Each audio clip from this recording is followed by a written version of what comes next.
10ನೇ ತರಗತಿ ವಿದ್ಯಾರ್ಥಿಗಳಿಗೆ age allrounder ಚಾನಲ್ಗೆ ಸ್ವಾಗತ. ನೋಡಿ, ಇಂದು ನಡೆದಂಥ ಪ್ರಥಮ ಭಾಷೆ ಕನ್ನಡದ ಪ್ರಶ್ನೆ ಪತ್ರಿಕೆ ಮತ್ತು ಉತ್ತರಗಳನ್ನು ನೋಡೋಣ. ನೋಡಿ, 21/3/2025 ಇವತ್ತು ನಡೆದಂಥ ಪರೀಕ್ಷೆ ಚೆನ್ನಾಗಿ ಮಾಡಿದ್ದೀರಾ ಅಂತ ಅಂದ್ಕೊತೀನಿ. ಉತ್ತರಗಳು ಏನಿದ್ವು ಅಂತ ನೋಡೋಣ. ನೋಡಿ, ಮೊದಲಿಗೆ ಅನುಸ್ವಾರ ವಿಸರ್ಗಗಳನ್ನು ಹೀಗೆನ್ನುವರು. ನೋಡಿ, ತುಂಬ ಸುಲಭವಾದ ಪ್ರಶ್ನೆ. ಏನಂತಾರೆ? ಅನುಸ್ವಾರ ವಿಸರ್ಗಗಳನ್ನು ಯೋಗವಾಹಗಳು ಅಂತ ಕರಿತೀವಿ. ಇನ್ನು ಲೋಕದೊಳ್ ಎಂಬ ಪದದಲ್ಲಿರುವ ವಿಭಕ್ತಿ. ನೋಡಿ, ಹಳಗನ್ನಡ ವಿಭಕ್ತಿಯನ್ನು ಕೇಳಿದರೆ ಒಳ್ ಅಂತಂದರೆ ಅಲ್ಲಿ. ಒಳ್ಳಂದರೆ ಏನು ಮೀನಿಂಗ್ ಆಗ್ತದೆ? ಅಲ್ಲಿ. ಅಲ್ಲಿ ಅನ್ನೋದು ಯಾವ ವಿಭಕ್ತಿ? ಸಪ್ತಮಿ ವಿಭಕ್ತಿ. ಆದ ಕಾರಣ ಉತ್ತರ ಡಿ, ಸಪ್ತಮಿ ವಿಭಕ್ತಿ. ಉತ್ತರ ಡಿ. ಇನ್ನು ಕಂಗೆಡು ಪದವು ಈ ಸಮಾಸಕ್ಕೆ ಉದಾಹರಣೆಯಾಗಿದೆ. ನೋಡಿ, ಇದು ಕೂಡ ತುಂಬ ಸುಲಭವಾಗಿ ನೀವು ಕಂಡುಹಿಡಿಬೋದು. ಕಂಗೆಡು ಅನ್ನೋದು ಒಂದು ಕ್ರಿಯೆ ನಡೆದಿದೆ. ಇಲ್ಲಿ ತುಂಬ ಕಂಗೆಟ್ಟಿದ್ದೀನಿ, ಒಂದು ಕ್ರಿಯೆ ನಡೆದಿದೆ, ಆದ ಕಾರಣ ಇದು ಕ್ರಿಯಾ ಸಮಾಸ.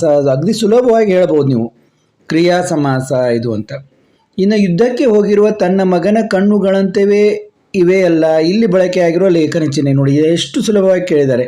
ಇಲ್ಲಿ ಪ್ರಶ್ನಾರ್ಥಕ ಚಿಹ್ನೆ ಇದೆ, ಆದ ಕಾರಣ ಉತ್ತರ ಬಿ. ಇನ್ನು ಅನುನಾಸಿಕ ಸಂಧಿಗೆ ಉದಾಹರಣೆಯಾಗಿರುವ ಪದ. ನೋಡಿ, ಅಜಂತ, ವಿದ್ಯಾಭ್ಯಾಸ, ಅತ್ಯಾದರ, ಸನ್ಮಾನ.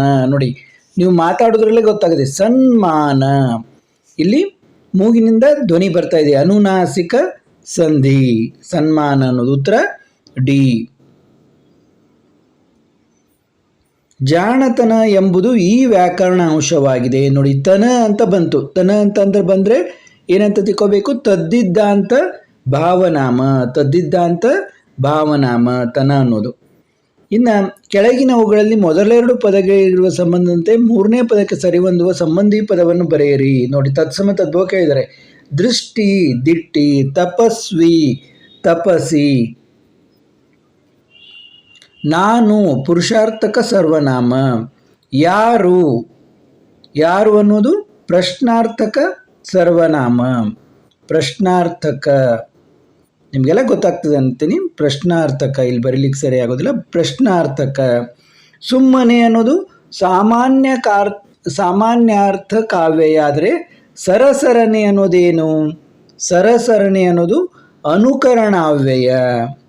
ಅನುಕರಣಾವ್ಯಯ, ಅನುಕರಣಾವ್ಯಯ, ಅನುಕರಣಾವ್ಯಯ.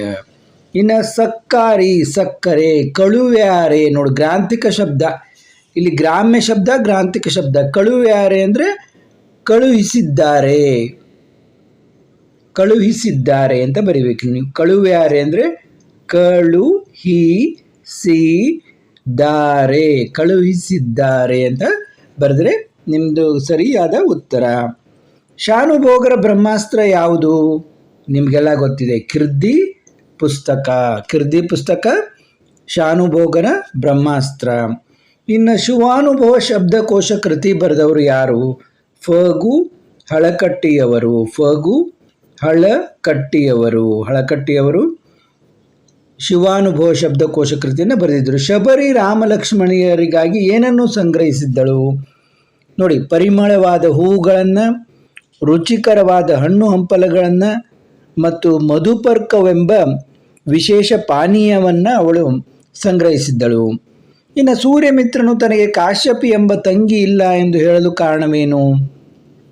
ಅವನು ತನಗೆ ಅಂತ ತಂಗಿನೇ ಇಲ್ಲ ಅಂತ ಯಾಕೆ ಹೇಳ್ತಾನೆ ಅಂತಂದರೆ, ಸಲುಗೆಯುಂಟಾದರೆ ಅವರು, ನಾನು ಮಾವ, ತಾವು ಹಳೆಯರು ಅಂತ ಅವರಿಗೆ ಸಲಿಗೆ ಉಂಟಾದರೆ ಅವರು ಚೆನ್ನಾಗಿ ಓದೋದಿಲ್ಲ ಅಂತ ತಿಳ್ಕೊಂಡು ಆತ ತನಗೆ ಕಾಶ್ಯಪಿ ಎಂಬ ತಂಗಿ ಇಲ್ಲ ಅಂತ ಹೇಳ್ತಾರೆ. ಏನು ಮುಖ್ಯವಾಗಿ ನೀವೇನು ಹೇಳಬೇಕಂದ್ರೆ, ಸಲುಗೆಯುಂಟಾಗುವುದೆಂದು ಆತ ಈ ರೀತಿ ಹೇಳಿದ.